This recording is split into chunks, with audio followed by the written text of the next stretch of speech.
Welcome everyone!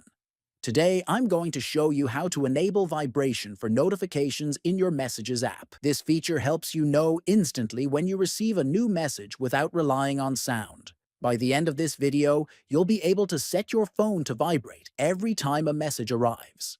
First, open the Messages app on your phone. Once the app is open, click on the three-line menu at the top left corner. Next, scroll down and click on Settings. In the Settings menu, keep scrolling until you find the Vibration option. Then, turn on the vibration toggle to enable vibration notifications.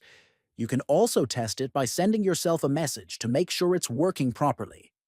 Finally, once the vibration is enabled, your phone will alert you through vibration whenever a new message comes in. This is especially useful when you are in meetings, in quiet environments, or prefer silent notifications. Don't forget to subscribe to the channel, like the video, and share it with your friends. Thanks for watching, and see you in the next video.